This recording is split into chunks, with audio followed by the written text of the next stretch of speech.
Welcome to another edition of the Basketball Teacher Podcast. Our mission is to bring you discussions on a wide array of topics in the coaching world to grow players on and off the court. You can connect with us on YouTube, Facebook, and Twitter, and also reach us directly through email at basketballteacherpodcast@gmail.com. Now, here's your host, Coach Mike Hernandez. Welcome back, everyone. Thank you guys so much for joining us here for this episode, wherever in the world you are listening to us from, whatever platform you're listening to us on. Thank you so much for the support, and I really appreciate all the kind messages, all of the emails that you guys send, and hearing about your stories about how the coaching season has been going for you and everything that is going on in your coaching world. It's been a lot of fun to interact with you guys about that. Today's episode is a fun one, and I like it because basketball is all about, journeys and all about how we get to where we get to, and everybody has their own unique story and unique way of getting into that head coaching job. Some people jump right into it. Some people takes a little bit of time, and some people, they work their way from being up to an assistant up to being a head coach. And that's what we're going to talk about today is my guest is going to share their experience about making that transition from being an assistant to a head coach, and talk about what they learned by being an assistant that helped them get ready for the role, how they work with their current assistants on their staff right now, and just some general advice to those who might be making that transition. So if you find yourself in that position, this will be a great episode for you. If you're a head coach who has some assistants on their staff looking to become a head coach, this would be a great listen. Or, if you made the journey yourself, you can kind of reflect on your journey and how it compares to our guests. So this will be a lot of fun. My guest today to discuss this transition and talk about going from the assistant coach to the head coaching role is Coach Brad Suhling. Coach, thank you so much for joining us today. How are you? Oh, I'm doing great. Thanks, Coach Hernandez. It's definitely an honor and a pleasure to be on the podcast. I'm a huge fan, so I'm definitely looking forward to having a nice little conversation with you today. Yeah, absolutely. Thank you. And I like I talked about just off air, I always love, everyone's journey into becoming a head coach is always a little bit different, and everyone has their own unique experiences, which is why we're all unique in our own ways. So we're going to kind of go ahead and just kind of get started with that. What is your basketball journey, Coach? What is your coaching journey, and what were the steps, I guess, that led you to where you're currently coaching at right now? Sure. Well, I actually, when I first got out of college back in the 90s, I had the opportunity to volunteer a little bit at my local church where I had gone to middle school. And so I did a little bit of that. And then after a couple of years of that, ended up getting married and having kids. And, life just kind of took its natural road. And then I had two daughters. And as my oldest daughter was going through middle school, the position opened up for her to be an assistant, and one of the the head coaches there, he reached out to me and said, "Oh, I heard that you played a little basketball in the past, and I'm really looking for somebody to help out." And so he was gracious enough to invite me on the staff, and that's kind of where I got started, just doing some Catholic school, middle school assistant coaching, and then slowly but surely, after my daughter had graduated from middle school and went on to high school. At the high school where she went, there was a position open up at the feeder program, and my younger daughter actually was playing in it. So I jumped on right away and said, "Hey, what can I do? How can I be involved?" And for me, family's such a huge part of my life, especially spending time with my daughters, that it was just a natural fit. I played basketball all the time, and my daughters were around me all the time playing basketball too. So it was a really good way for our family just to continue to interact and work with one another. And after being in the feeder system for 3 years, a position opened up actually at the high school, and I was super involved with my daughter, who was in the high school program, just doing the different fundraising and anything that the program would need. I was always more than happy, just wanted to be involved and be a part of it. And during one of our fundraising meetings, after it was over, I went and had talked to the head coach, Coach Evans, and he's one of my great. biggest supporters and by far one of the greatest mentors in my life. But I went and talked to him, and I said, hey, I saw that this position was open, and I don't know what the process is, but I was interested in, maybe applying for it. And they had just lost their JV coach. And so in my mind, I was thinking, hey, they'll move the freshman coach up to JV and the freshman B coach up to freshman. And then I can coach freshman B. That won't be a lot of too big of a learning curve for me. Mhm. And lo and behold, talking to him, he said, oh no, I want you to be you'll be our JV coach. So I was, I was a little surprised, but I try to play it off like it was no big deal, like, Yeah. oh, of course I can do this. And, I definitely, we always joke about it as, it's one of those things where a lot of times in life, you kind of fake it till you make it. Yeah, of course. You get the opportunity and you want to take advantage of that opportunity. And so that's what I did. And then at the same time, the athletic director position opened up at the middle school, the middle school where my daughter was. So I took that position also.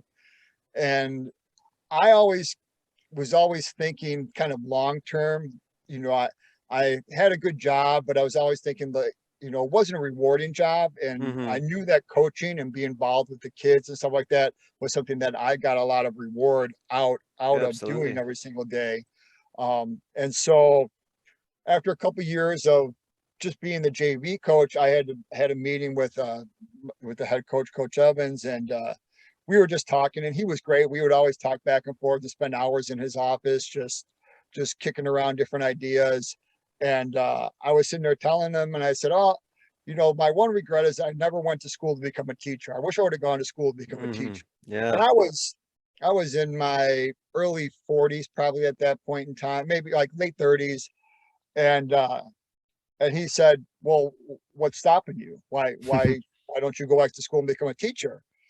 And I just kind of shrugged my shoulders, like, and laughed it off. But then I drove home that night, and the whole way, I drove home, I sat there and I thought, okay, well, this is the reason why I can't go back to school and become a teacher, and every reason I could come Yeah. up with, I easily could say that's not a good reason. Would I hold my daughters accountable to to an excuse like that? And so by the time I got home, it was so funny because when I walked in that door, I was the mindset, and I knew this is what I was going to do. This is what I wanted to do, and I was really going to go for it. And I was so lucky to have someone like him in my corner that um, always supported me and was always my biggest, excuse me, my biggest fan. He was always that person that when I was going to school, working as an athletic director, working full time, and coaching, there were days where we might have a midterm or whatever, and I was going to have to miss a practice, and he would cover my practice, or he would move his practice to be later and have me be early. And it was one of those things where it just meant so much to have somebody just believe in me in that way, that it really inspired me even more to become a head coach. Because I always have this conversation with him nowadays, and he says, well, I didn't, when I said that to you, I had no thought that that was going to change your life, or that you Mhm. were going to go in. And I said, that's the beauty about being a teacher and a coach. The little things that we say, we might not realize that they resonate with our players or our students. But when you have that connection with that, that administrator or that coach or that athlete or that student, and you do say something like that, you'd be surprised how much of a difference it makes in their lives. And so for me, that was just a catalyst that really started me just rolling. And so I really just started, trying to finish my school. And the whole purpose and thought was, okay, I'm gonna, finish, graduate, and I want to be able to coach someplace and teach Yeah. at the same school. That was my my end all be all goal.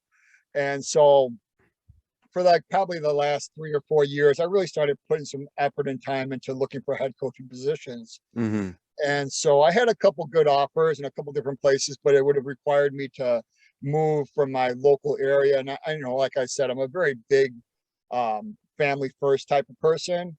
And so for me, like my mom, who's in her 80s, would still come to my games, and my sisters and my daughters came to my games. And it was just one of those things where it was such like, we would have team meals with my mom, and she would, always come by and say hi to the girls. So it was such a big part of our family that it was just, those just weren't the right fits. And so I just continued to working and continue to just try to get better. And then I remember about 2 years ago, I had two really good girls that were on my JV team. Yeah. And they were on the cusp of going varsity. And so they were kind of, bending my ear about, hey, I want to be on varsity, and how come I'm not on varsity, and what can I do? And so I started to have a conversation with them about, well, it's a lot more than just you showing up November till February and playing basketball, and then you showing up during the summertime and coming to camp and coming to summer league games. Like, that's great, but guess what? Like, that's what everybody else is doing. That should be the bare minimum. What are you doing besides that to push yourself even further and make yourself stand out and make yourself become even better than what you are? And it was that funny moment of, as a teacher, where I'm saying this to them, and then I'm starting to, in my own mind, say, what are you doing as a coach to do that? You're showing up, you're doing all these summer league games, and you're doing, but how else are you getting better? What else are you doing to get better? So I think that's where I really started to make a real big emphasis on just my education as a coach, listening to podcasts, reading, attending clinics as much as possible, and really just diving into those things and really embracing it and putting the time and effort into it. Because I had always, been lucky enough where my original, Coach Evans, he gave me the opportunity to run hoop club meetings and, do all the different types of fundraising. And when we would travel during the summertime, he would let me attend the different meetings for the coaches just to give me that experience. And it was always a blessing, because it really gave me the opportunity to, see everything that was kind of behind the doors. Yeah, absolutely. Super helpful. And that just continued for me as, when he retired, we hired a new coach, and Coach Bazan, and he was incredible, and he was a diehard guy. And I think for me, I was always trying to, even though I was different than every one of these coaches that I had, I was always trying to see what I could steal from them and what could I take from them and what were their strengths. And so how could I really emulate those type of things and put that into my arsenal as a coach? And then also, how could I learn from their mistakes? How could I look at the different things that maybe they didn't do so well, and say, hey, these are some of the pitfalls that I need to kind of look out for. And so, that's kind of where I was at. And so then I really started getting a lot of interviews, and I made it to last two candidates, and just didn't quite get there. And then this past summer, I applied at my school that I'm at right now, Harvard High School, and it was a great fit. It was one of those where I went into the meeting and feeling like, hey, this is the town that I really love. It's very similar to my hometown. And at the same time, for me, I'm all about relationships and family. And I had that natural feeling from the athletic director. And he really showed that, we're in a position at the school that I'm at where a lot of change needs to happen. And that's something that we're just trying to really change that culture, not just in the program, but in the school. And so it was great to have him really believe in what I was talking about and what I was preaching. And so we kind of hit it off right from the beginning. And then once we got everything got settled in, and how that goes, board meetings and everything like that. Oh yeah. I finally was able to take over about the first week of July. So that's kind of where we got. Unfortunately, with COVID, we didn't have any summer leagues. And because I was hired so late, we really only had about 3 days of summer camp before they were done. Yeah. So it was something that, we knew it was going to be tough going into, but at the same time, it was one of those things that, hey, we both know that it's not a 1 year fix it type of deal. This is something that we really needed to, trust the process and really just start working it from ground up. So that's kind of where I got at, got to where I'm at. And I was definitely, for me, being able to be an athletic director at a middle school for 10 years, that was a huge part of my resume and of who I was able to become also, because it really gave me the background to know how to go to school board meetings and meet with different administrators and how to fundraise, run tournaments, deal with parents, on a Yeah, all the whole other stuff. different, yeah. And so it really prepared me in those ways. And I think for me, I always kind of looked at it as, I always remembered that um, just when I was coaching my daughters and my daughters played for everybody else, when I got the right and the privilege to coach somebody else's daughter, I always remember that that's the most prized possession, prized thing that, those parents have in their life. And so there's going to be that time where they're going to be very emotional about it. And you have to understand that, because that's a natural reaction. So I think it taught me a lot of empathy, and Hmm. it gave me a lot of experience to be able to deal with, all types of different situations. Yeah, it's interesting to think of yourself, I think, always as like a basketball coach, and then you realize, there's so much more to it than that. Not just so much more that's involved in coaching, but also the fact that, like you said, you're given this great responsibility to, spend all this time with somebody's child essentially, and be able to provide value in their life. When you really think about it, there's just a lot more that we do that's so much more than basketball related. And sometimes it's a pretty big responsibility that sometimes I don't know if we necessarily forget it, but sometimes it's like, oh yeah, like this is actually like a lot more than just coaching X's and O's on the basketball court. We're doing a lot more than just that. Yeah, and it's so true. And I always use my oldest daughter as an example, because Hmm. she was captain her freshman year and captain her sophomore year, and then played her junior year, and they, made varsity, and she didn't get any playing time really. Mm. And I always joke about it, because I always tell her, I said, I remember me leaving out the, admin doors and you leaving out the front doors after games, and call me on the phone, and I can't believe coach, I can't stand coach, he doesn't play me. And it was always so funny to hear her say these things. And then as a parent, you're sympathetic, you're empathetic, but as a coach, your first response is, well, have you talked to him about this? Well, I know what he's going to say to me, and I know what, what he's going to tell me. And I said, well, then you've already answered your own question. And it took her a while, through her junior year, until she got to her senior summer, to realize, what, I've got to put the time and effort into it. That's how I'm going to get more playing time. So her being able to communicate and work with him then turned into her getting 6, 7, 8 minutes a game. Yeah. And she was one of those kids that was always going to try her hardest, but she knew everything that needed to be done on the court, every single position. And it was just one of those things where it clicked for her that it's not the coach. I'm the one who has to do the work. I'm the one who has to earn, what it is.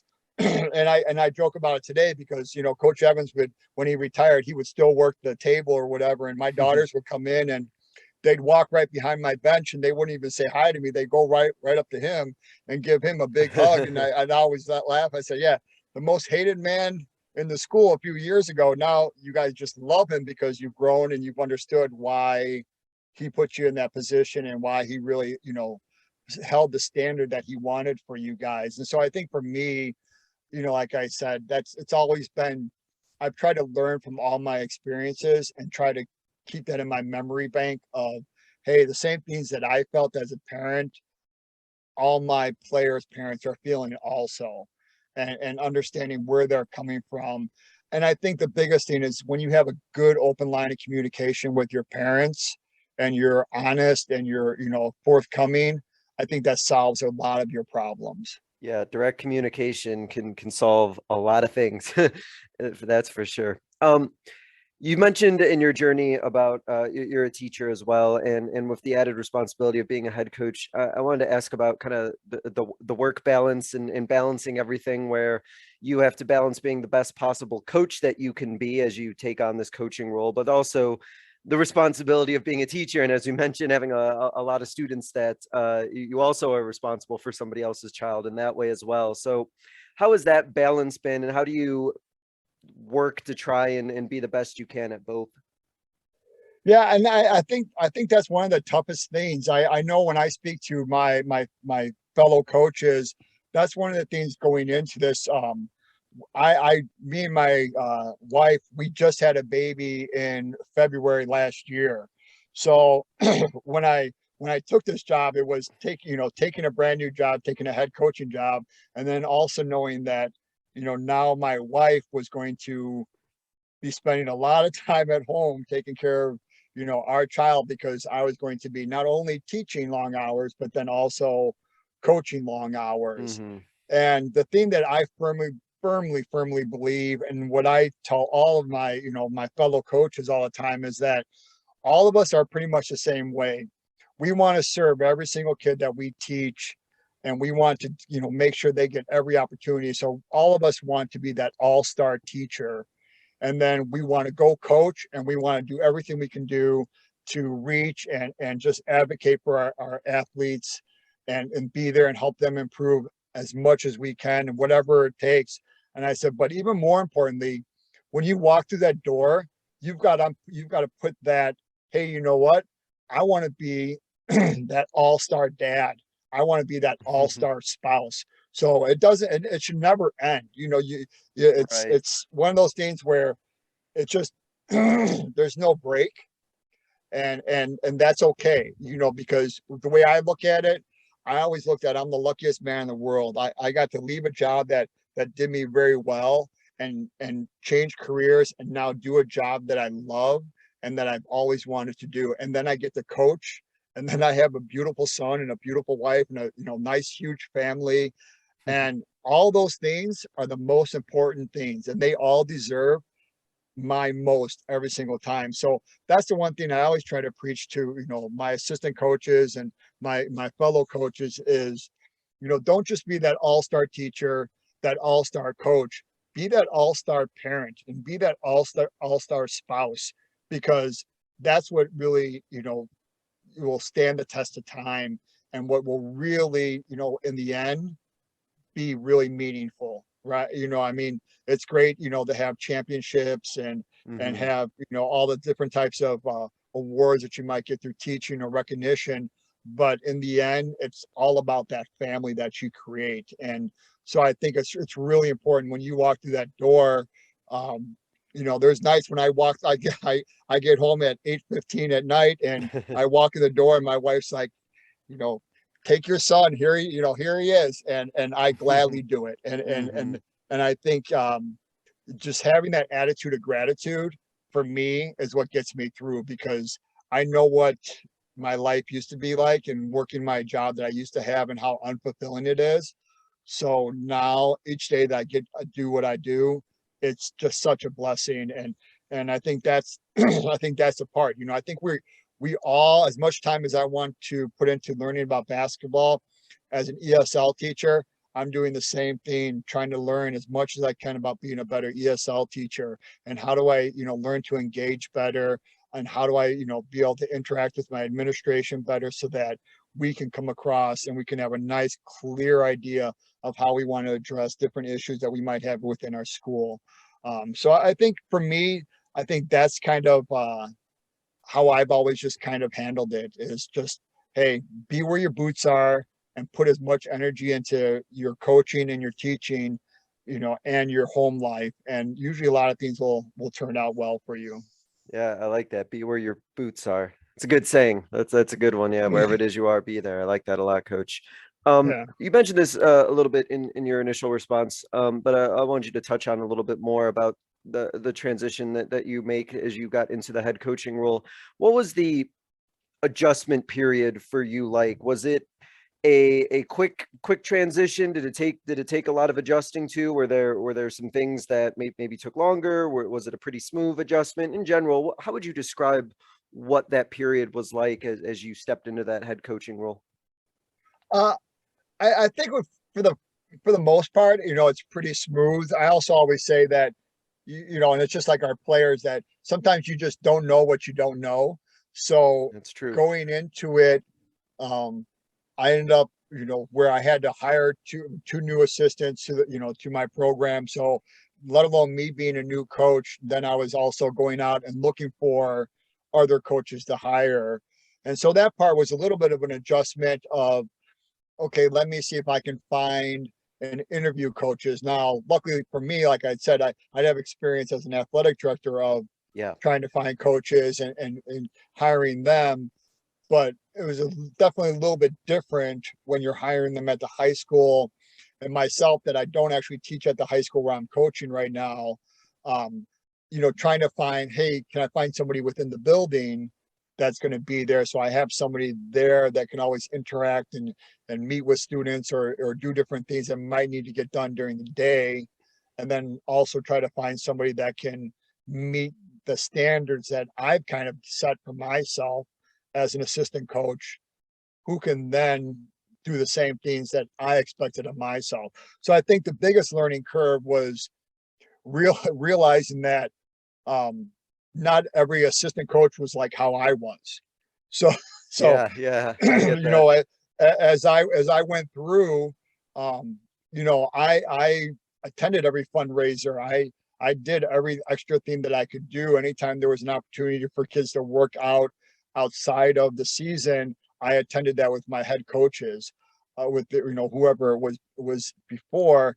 And that was kind of the same way that when Coach Bazanin took over, and he had asked me, like, where do I want to be placed? Was I interested in being a varsity assistant or staying at JV?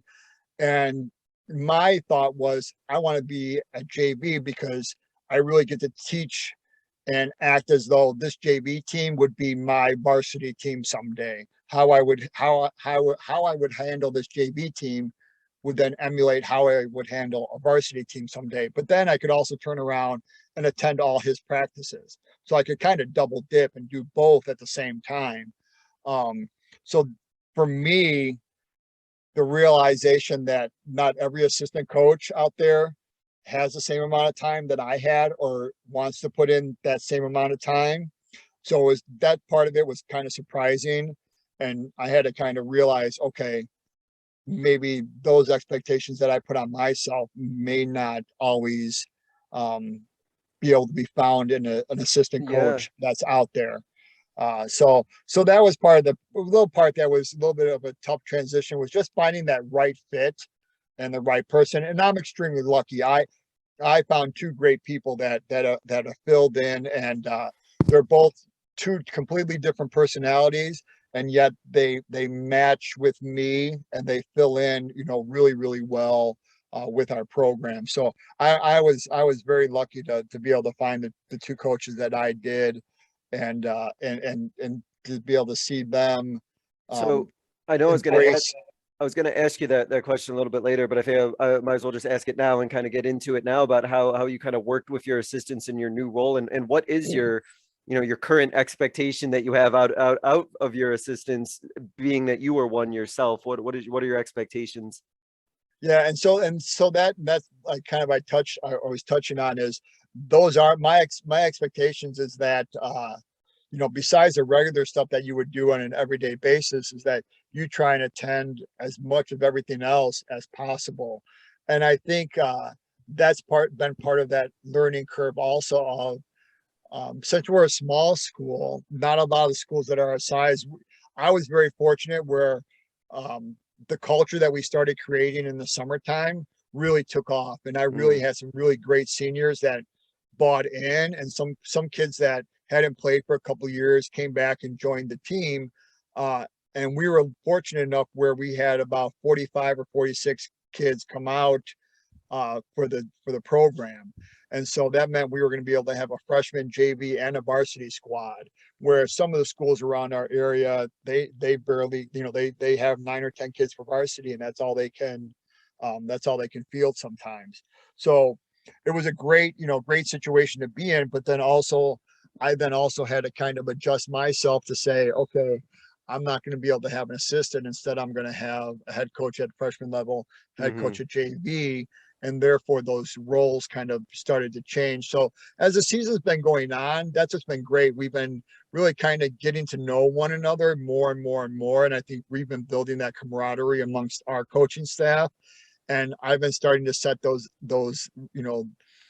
ideas in them of, hey, you're not only a freshman coach, you're not only a JV coach, but you're also an assistant coach to the whole program. And so now that they've been starting to sit on the bench with us during varsity games, it's really started to help out where giving them very specific roles of, hey, you're going to be the person on the bench that's going to be really focused on our defense and making sure that our matchups are correct, and reminding me of, hey, coach, we're taking a timeout here. Do you want to go from our man-to-man into a zone for a couple plays? And just being that person that, can kind of just give, ring your bell a little bit once in a while and say, hey, don't forget about this. Because sometimes when you're in the moment, you're coaching, you're just going. So Yeah, I it's know. been one of those, those learning curves for me, of just kind of giving them little by little and not giving them too much where they feel like they're overwhelmed, and building them up to where I want them to be. And that way for the program, it's really going to, reap our rewards as we continue, a little bit deeper into the season, and then come summertime, and then come next year. So I think for me, that's the part where we've really been trying to focus on delegating and giving good roles for each coach. And that's then allowed me to do a little bit more with my kids and spend a little bit more time on different things. And like I said, I was extremely lucky when I was when I was a JV coach, because like my 5th year in, Coach Fazanin gave me a volunteer assistant coach. And so I was lucky enough as a JV coach to have an assistant coach. And so for those 3 or 4 years where she was there, Coach Harry, she was great. I mean, she was a volunteer at first and then finally got hired into the program. But it really gave me an opportunity to learn how to have an assistant coach, and then also learn how to utilize an assistant coach. And so having that experience behind me, it's made it a lot easier for me to be able to just be more vocal about what I want. And then also being able to, delegate a little bit more smoothly as the season's gone here, just from being able to have that experience. Yeah, no, I mean, that's invaluable. And I do like the idea of having, assistants on your staff that have like defined roles. Sometimes it can get a little confusing, and maybe if your assistants aren't quite sure what they need to do or like what their responsibility is for you. So I imagine them having, more clearly defined roles and expectations kind of clears up that confusion. So there's not, assistants who aren't quite sure what they're supposed to do to help you out that much. Yeah, and I think what's been beneficial too for us, and it's been a great experience, is that we've had a couple all team, all program practices where I've kind of just stepped back and I've told my varsity girls, okay, hey, you're going to run the first hour. These are the drills that we're going to run that they're all accustomed to. But now, we're going to break up into these different baskets. But now you're going to run them, and you're going to teach the freshmen and the JV players, hey, this is what we do. This is how we do it. And it's always great for me just to watch them, because, as a teacher, like when your students can teach you what you've taught them, that shows that deeper level of comprehension. And Yep. and it's so great to watch them and to see them flourish, or to see them sometimes get frustrated or come over and, coach, I told her 3 times how to do this, and she still, and I just kind of smirk and laugh and say, what is that? Yeah, I know that sounds just like you, coach. It's the same thing that we do when we're running stuff. And I said, Yeah. yeah, I said, that's, and so it really teaches them, how to teach it, but it also then kind of gives them a insight on what it's like to be a coach, and how, sometimes things don't go so smoothly, and you really have to just keep on, getting after it and keep on doing it. But in the same sense, then I give about 30 minutes to my, freshman coach, and I give 30 minutes to my JV coach, and I just let them run practice, and I just let them Yeah. continue with the whole team. And so it really gives them an opportunity to really, take ownership, and also gives them the ability to not just be a freshman coach, not just be a JV coach, but now they really have some input, and they really, gain some, respect from the varsity players that usually don't have to be coached by them. And now they're listening to them, and they're hearing a different voice. And I love it. I love being able to sit back, and I'm a coach, even though I'm older. I love jumping in and practicing. So what I'll do a lot of times is when that freshman coach or the JV coach is coaching us up, I'll jump into a group and be, hey, like, I'm your fifth, I'll be the five, or hey, I'm going to be your third player, and just do it just like, just like they would, and they love that. They love that. They love to see me make a mistake, or me, maybe not make a layup, or forget an assignment, and they love to be able to really razz me, and and get out. Come on, coach! You're like, come on, you weren't paying attention. And so I like that. Yeah, for me, it really, it's all about relationship all the time, and engagement. And so when they can see me as just a normal person and not just their head coach, I think that does wonders. And I always talk about that with family too. My wife and my daughters, and my 1-year-old son, he'll come to games, and my wife is always, chatting up the girls and talking to them, and getting on them about different things, and bringing them different That's treats. cool. And yeah, and I think for them, like, seeing that part of us, and seeing us as a family, makes it a little bit easier for them to understand where I'm coming from, and doesn't just see me as that, that authoritative figure who's just barking out, do this, do that, this is how we're going to do things. They see me, they see the real boss in our family. So they see that, I might run things, in practice, but at home, we all know we all know who the real boss is. Oh, that's cool. So yeah, so it's really good. It's a really important thing for me. Oh, that's funny. I like that. I'm picturing that situation in your head. It's like, oh, okay, I know who's really in charge now. Coach, it isn't you. Yeah, Yeah. that's funny. So with your experience of being an assistant, it's kind of like a two-part question here. I know there's so much that you could probably answer with this question. What were your biggest takeaways that you learned by being an assistant that have helped you with your understanding of the game and of coaching in general? And kind of as an extension to that, why would it benefit new coaches to maybe look to be assistants first rather than maybe necessarily jumping right into that head coaching role? Yeah, and I think it's a great opportunity as being an assistant, because I think it really gives, and depending on who your head coaches are, I've been very fortunate where the head coaches that I've been able to work under have always given me a lot of leeway on how to operate my practices, or my game plans, and how to deal with my players. And so I think that's one of the biggest takeaways that I took away was, hey, give your coach, your assistant coaches, freedom to make mistakes, freedoms to try different things, because you might be surprised on just what you're going to learn. And it always used to blow my mind away when I would sit in the office with Coach Evans, and we would talk about stuff, and he would say, Coach Suhling, thank you so much. Like, I really learned a lot from you. And I would always sit there and think, I've been coaching for 3 or 4 years, and you've coached for 20 some years. How are you learning anything from me? And what I realized is it wasn't always just about X's and O's, but it was about how do you, interact with different players? How do you get engagement, and how do you get kids to play for you, besides by the old way of, hey, I tell you what to do and you do it. Because we've gone way past that nowadays, where it's more important nowadays that kids respect you, and that they want to play for you, and that's how you're going to have a lot of success. We've kind of got away from that of just do as you're told, and don't ask, just be a robot type of athlete. And so I think, for me, that's one of the things that I've always kind of taken away, is that you never too, you're dangerous when you think you know it all. Yeah, And I you're agree. gonna really find your demise when you stop trying to learn from others, regardless of whatever level they might be at, whether it's a middle school coach, or a feeder coach, or it's another high school coach, or whatever level.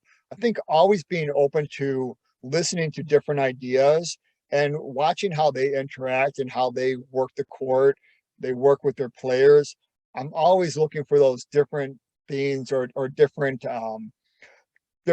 terminology or language to use that resonates more with the athlete. I might say it one way, But then I hear another coach, and a perfect example is we were talking about shooting, and one of my assistants said, well, I always look at it as, you want to get your elbow to your eyebrow, so that you get, and I was like, oh, I love that. I said, we always talk about, release point and all that. And I said, but elbow to your eyebrow, I said, that's a, really good way to kind of get those, athletes to listen to it and think, oh, that makes a lot more sense. That's a really easy way to explain how I want you to get your arc, to the position where I want it to be.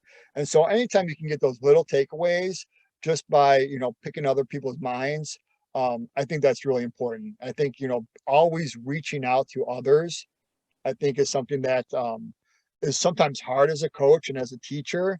You never want to, seem like you don't know what you're doing. And when you get comfortable being able to admit that you don't know anything at all, and you're always, you're always learning, and you're not going to reinvent basketball or teaching. And so therefore, hey, you know what? Reach out and try to, embrace other people and see where they're coming from and see the different ideas that they have. And you might be able to pick up a couple different things, regardless of what level they're at. Well, it's funny that you mentioned the elbow to your eyebrows. I thought at first you're gonna say like, "Oh, that didn't work at all. None of them understood that." And I was like, "Oh, I say that all the time." But Right. you actually said that you liked it, so I was like, "Okay, phew. All right, Yeah. we're in synergy there too." No, it's one of my favorite sayings, and it does Yeah. kind of work out too. But yeah, I picked that up from somebody, I'm sure. So just all those things, like you said, you just hear something and you're like, "Oh, wait." That's a much better way to explain it than the way I thought I would explain it. Why don't I just try saying it that way?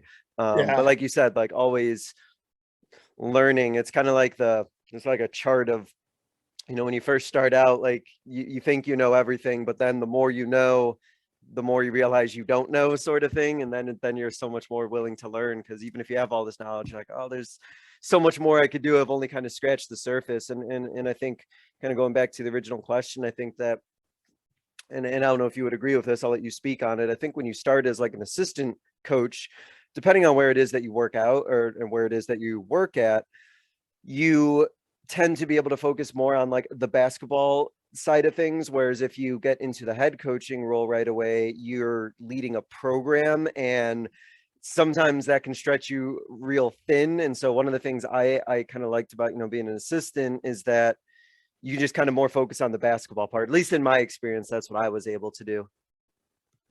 Yeah, no, and I definitely agree with that. You definitely have a lot of time where you're just focused on that basketball part. And like I said, even though I would attend every fundraiser and I would attend those meetings, I still wasn't the one who was calling up and getting permits and filling out the paperwork and talking to administration about, can we do it on this day as opposed to that day, and and just all of that part that goes into it, where you're involved, but you also don't realize how many emails and how many little trips to the office or trips to the AD office that you have to make along the way.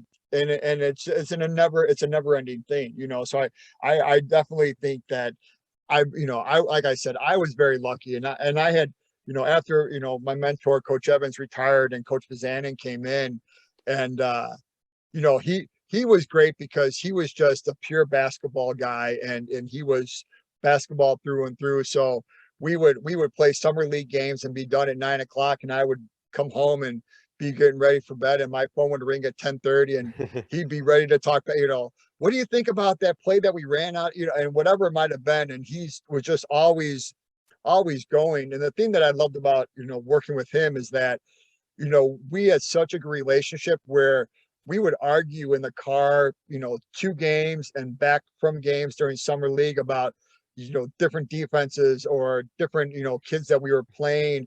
And it was great to be able to have, those type of discussions with one another, where, like, he was always willing to listen, but he wasn't going to just say, hey, give me your input. It was, okay, that's your input. Now tell me why. Now back it up. Like, what, not just, okay, that's a great idea. How are we going to, make that happen? And how do you see this working out in the long Yeah. term?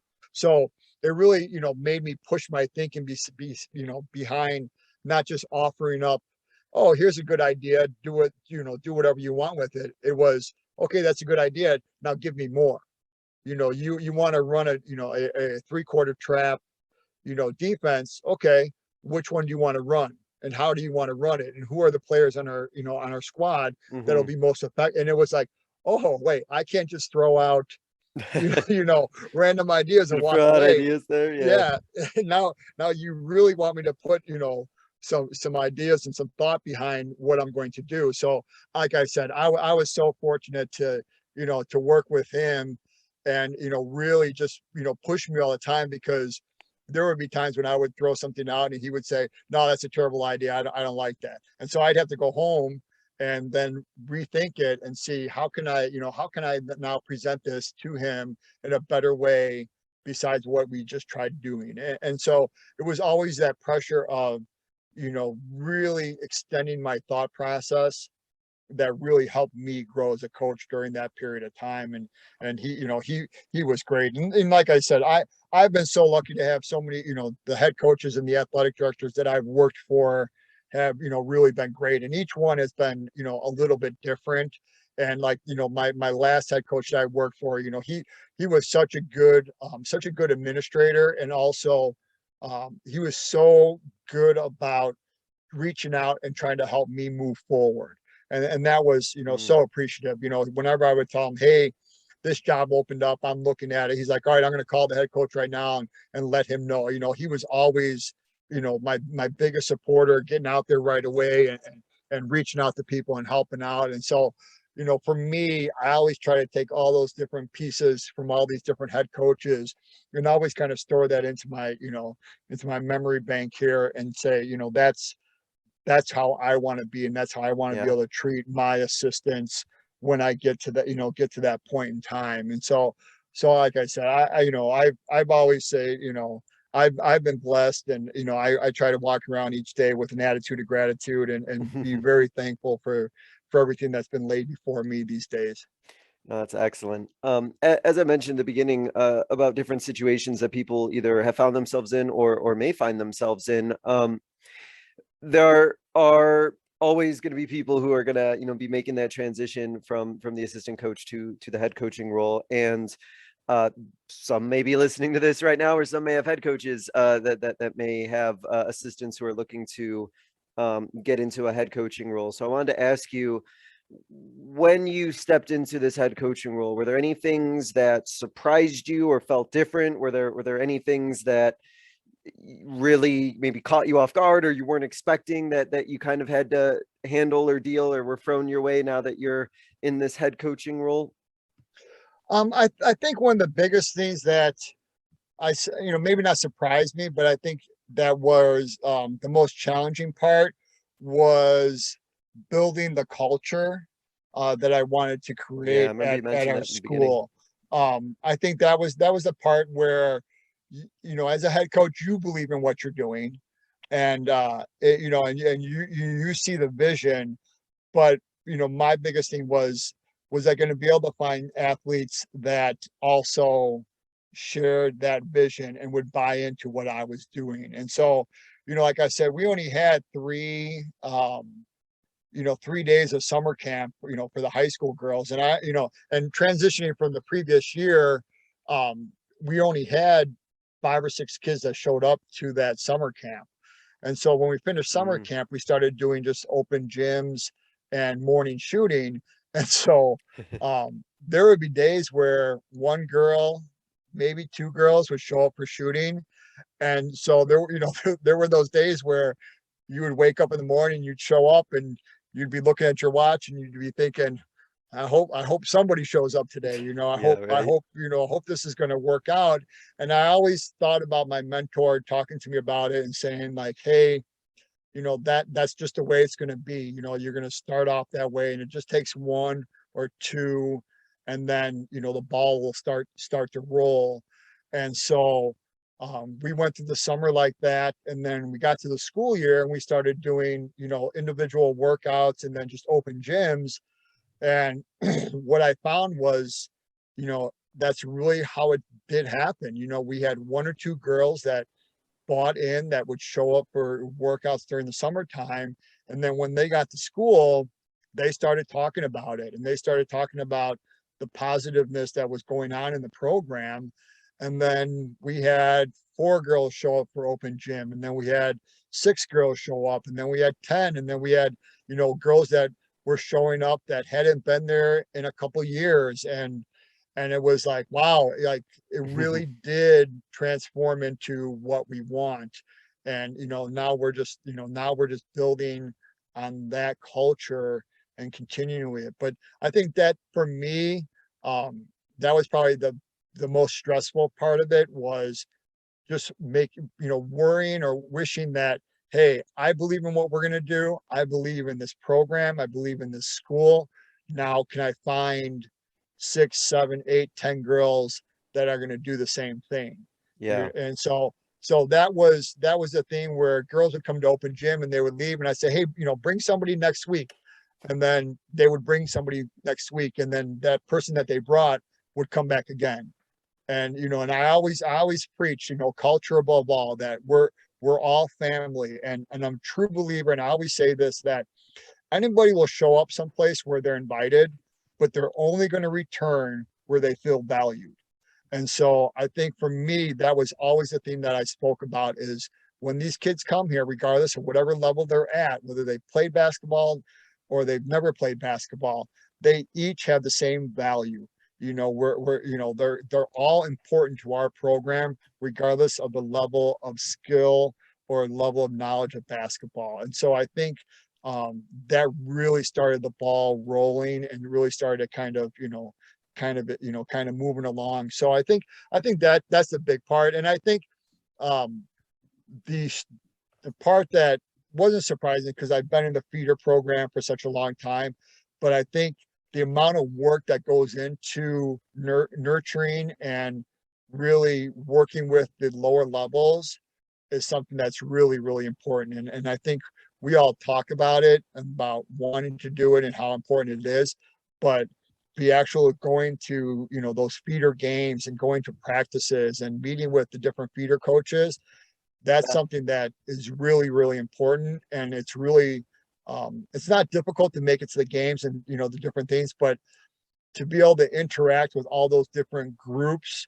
on a timely manner is the part that's really difficult, because you've got practice every single night, and and they're practicing, or they've got families of their own where you would love for them to come out to your practice, but they're hey, I just had feeder practice, I'm going home to my to my wife and kids, I don't have time to go to your practice and watch you practice. And so I think that's the part where, like I say, for me, I've always held that personality of, I'm going to be at every single thing no matter what. And so when other people don't have that same mentality, that's the part where it took me a while to be like, okay, this is me. I have to be empathetic and understanding that I'm going to set these high standards of what I want, but also I have to be realistic that not everybody has the same amount of time that I do to put into it as you do. So I think that's probably the part that was the most surprising to me, and for me was the most nerve-wracking, was just building that culture from the start, and wondering if the kids were going to believe in the message that I was putting out there.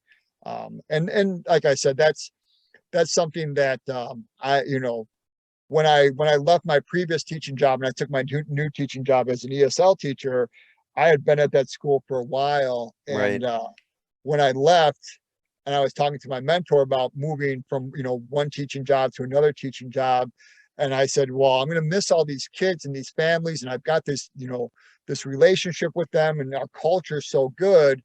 And he was like, Coach, you have to understand that wherever you go, that's what you bring. And that's one of your strong suits. So when you go to this new school, it might take a little while, but just give it a year and you're going to have that same culture. And he was right on. The same relationships that I had at my old school, I have the same kind with the students and the administration that I had there, if not better. And leaving one basketball program and now taking over this basketball program, that same nervousness, carried over.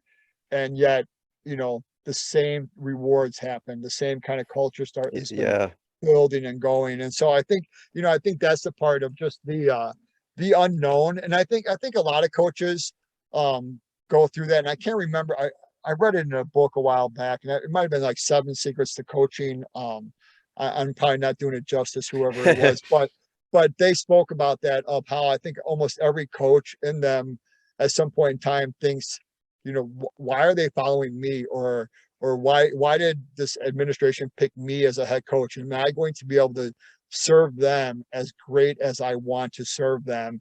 And are they going to be, responsive to the message that I'm sending? And so I think that's a natural feeling, especially when you're, taking over a program and you're kind of brand new, is, you don't want to let anybody down, and yet you Yeah, of want to stay course. true to yourself. Yeah, it's quite the balance of trying to do that, like of wanting to, like you said, you want to do the best you can, or you want to be as perfect as you possibly can, but then you also have to, like you said, know what your own, personal morals are, and in your own way that you like to conduct your own business, and you can't sacrifice, one for the other, and it doesn't sound like that's the case for you at all. And Yeah, no, it go ahead. is. It's been just that. Like I say, I've always looked at my job, as being, nothing but fun. Yeah. And I think, my wife likes to give me a hard time about it, because, she says, yeah, she's like, you love every single minute of every single day. She's like, she always, her and her family always tease me, because they'll see me, and even my athletic director laughs about it now. He's like, every time I see you and I talk to you, I ask you, how's it going? And he's like, you could have lost by 40 the night before. And you're like, oh, it's a great day. We're going to get right. And I think that's the And truth you of it, mean it though. too, yeah. Yeah. And that's, like, they all laugh at me, but they also think, like, it's not just a caricature, and it's not just it's not something I just say. It's actually very genuine, where I'm so thankful for being in the position that I am, that I never really take it for granted. I really try to, honor it, and try to give my best, and really try to do right by all my students, all my athletes, and then my family first and foremost. No, that's great. Before we hit our concluding segment, I did want to make sure I threw this question in here, which is, for anyone who's listening, or maybe somebody who's listening who knows somebody in that position, knowing somebody who maybe is currently an assistant and they're kind of on the fence about whether or not they're ready to kind of make that move into being a head coach. Well, what advice would you give to somebody who might be in that sort of position? Uh, the greatest advice that I would give them is, let it be known to your athletic director and your head coach, of what your goals are. I think a lot of times, and I know when I first started looking for jobs, I was hesitant to tell anybody, because I thought, oh, they might be upset that I'm looking to leave the program. But I think you'll be really surprised that if you reach out to your head coach, your athletic director, and you lay out what your goals are, they'll be some of your biggest, supporters, and be looking to help you out the most. And I say that because, my head coaches, speaking to them, they then allowed me, like I said, to attend conference meetings, to Yeah. sit in on, different fundraising events, and to take leads of different programs, and run feeder programs for them. So I think, be very vocal and upfront about what your goals are and what you want to do. And you might, you really be surprised, like, how supportive they are going to be. I think all of us as coaches, we all want the best for our assistants, and we want those assistants that are going to want to continue to move forward and move up, and nothing would make me prouder as a head coach if one of my assistants one day were able to move on and coach their own team. So I think my advice would, let them know, and then be as involved as you can in all the little tiny different things that goes on, and ask questions, and ask to be a part of it, and be very much an advocate. Just as much as we talk about, we want our athletes to be able to advocate for themselves, Right. be an advocate for yourself with your admin and with your head coach. Because I think a lot of times head coaches, if you don't let them know that, they, might just think, oh, hey, they're perfectly placed right where they're at, and I don't want to give them too much where they're going to be, burnt out. You being vocal and you advocating for yourself and letting them know will then, allow them to give you a lot more responsibility, and it'll make their job a little bit easier in the long run too, because now they know they have somebody in their program that's looking to grow, and they can kind of take a little bit off of their plate and give it to you, and so I think that's the big thing where that might open up some doors for you. And the other thing is just do good work. It's so surprising as I've gone through my years where like one of the jobs that I was offered a few years ago was offered to me because somebody that I worked with when I was an athletic director at the middle school, he knew the athletic director at that school where I had applied, and I had no idea about this. But when they talked, the AD called me up and said, hey, like, I'm ready to hire you. I talked to him, and he told me all these things about you, and I had no idea that was what was going to happen from my relationship working with this You never gentleman. know. Yeah, and so my big thing is always do good work and be genuine and treat everybody the way you would want to be treated, because it's really surprising. Even now that I'm coaching in a different conference and I run into different referees, and they know me because of other referees that I've dealt with in the past in other conferences, or that I worked with when I was athletic director. And it's just really nice to be able to talk to them and hear them say, oh yeah, I heard about you, and I heard these good things about you from this person or that person. And it's like, oh, I had no idea that you would even know that person, or that you guys would ever cross Mm-hmm. paths. So I think those are the two big things. Like, always do good work, always be genuine in the work that you do, and then, like I said, advocate for yourself, and let your admin and your head coach know what you want to do and what your goals are, because you'll really be surprised how helpful that they really want to be, and really advocate for you as well. And I really like one of the last points that you made there about how, word gets out, one way or the other, once you start getting into this, if you make those good connections, people are going to speak on your behalf, and they're going to talk about you one way or the other. So might as well make it a good thing that they're going to talk about. And another good point too that you mentioned there was about the idea of, if you make that known, then, the head coach on that particular staff will have the ability to give you more responsibilities, kind of put a little bit more on your plate, and know that that's what your intention is. And I think to wrap that up too, I think all head coaches kind of like having their little coaching tree and having assistants that move on to head coaches that worked under them. I mean, that's a real cool feeling to have. And I think that, like you said, any coach would be happy to have that sort of coaching tree that, they could be a small part on somebody else's coaching journey for sure. So to wrap up, Coach, there's a couple questions that I ask every guest. So I'm going to go ahead and get started with this first one. Thinking back on your coaching career, whether it's currently as a head coach or even back when you were an assistant, what is a moment from your coaching career that you think that others listening would be able to learn from? Oh, that's a great question. I think as all coaches and teachers, I mean, I think we're always learning. We're always looking to improve. And I think for me, one of the biggest things that I learned, over the last few years is being able to be a little bit more flexible, and I say this because, I had, my coaching tradition has always been, very rigid, and everybody shows up for practice, you're 15 minutes early. And I was very much of that mentality of, hey, if you miss a practice, you're not going to play. And so I was always of that mentality. And I think, it's kind of changed now, because I had a couple players who, I had a girl play for me about 3 or 4 years. And I remember when my mentor, he was a PE teacher, and he messaged me and he said, hey, I've got this girl that is in my PE class, and this girl is just so athletic. He's like, when we play basketball, she always plays with the boys. And he's like, you should really, take a moment and kind of, take a look at her. And so I was able to, convince her to come out. And this was a girl that had no previous, athletic experience at all, never been part of a team or anything. And so for me, when she was a freshman and she made JV, she started missing practices and she was, not doing her work. And, I kind of, started to realize, you know, the expectations that I have are great, but also when I had conversations with her about, why did you miss school today? And she would say, well, I missed school because, I just told my dad that I didn't want to go to school today.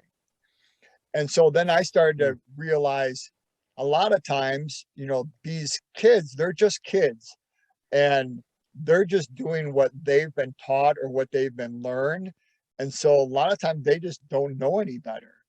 And so you really have to, look at each individual as, someone very special and in their own place, and then try to meet them where they're at and then bring them forward.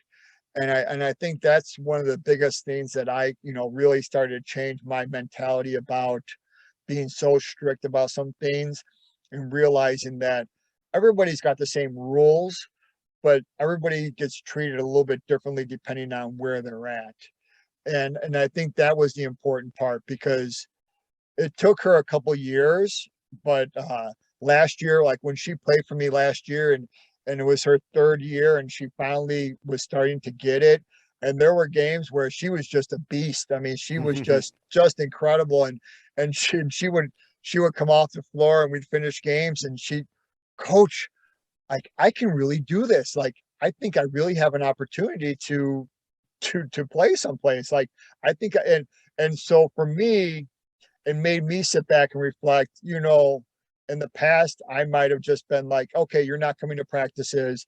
You've missed this much. You're off the team, and just let it, like, you've shown that you're not that interested, when in reality, she just had to be taught and shown the importance of being part of a team and how, the dedication and all those, different parts that go into it really mean a lot, and then really turn into something more important. And I'm proud because, she's a kid that, you know, is doing good in school now, and she's just such a special kid that, it makes you really realize that, you've got to meet those kids at where they're at, and find out why they're not doing the things that expect of them to do. Because like I said, a lot of times they just might not know any better, and they might just think, hey, this is what is acceptable because this is what's been acceptable my whole life.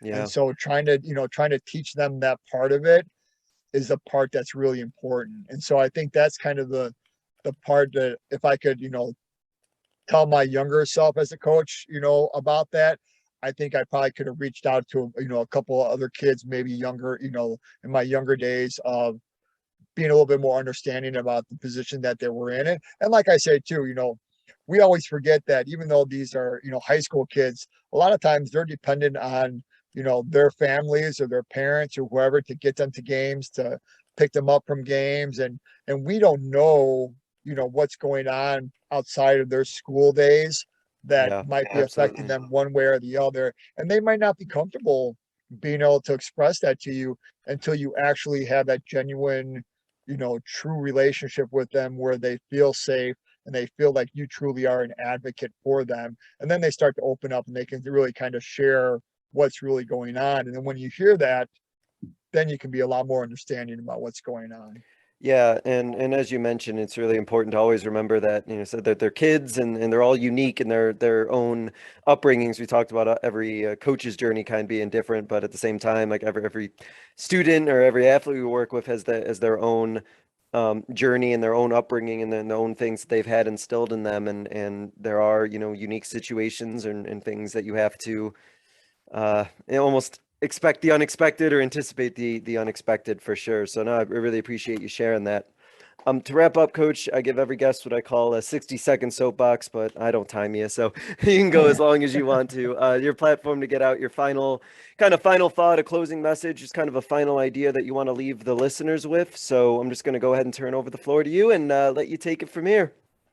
Yeah, and I think for me, and I mentioned, I think I would always tell everybody, have that attitude of gratitude and be thankful for the job that you have and the ability that you have to reach out to so many different kids and families, and I think for me, I think that's one of the things that I always, try to tell my fellow coaches is, coaching is so much more than basketball. Mm, And, um, kids are going to they're going to remember some great wins that you might have had here and there, but they're going to take away so many more life lessons from being a part of your team and being a part of your culture that's going to carry them on through life. And I think that's the part that's really important. And I think that's the part that, it's important for a basketball program not to only be a program that's on the court, but a program that's in the community and a program that's in the school. And I think that part of it is a part that takes a lot of work besides just your X's and O's and your practices. But I think that's probably one of the most important parts for me, and I think for my student athletes.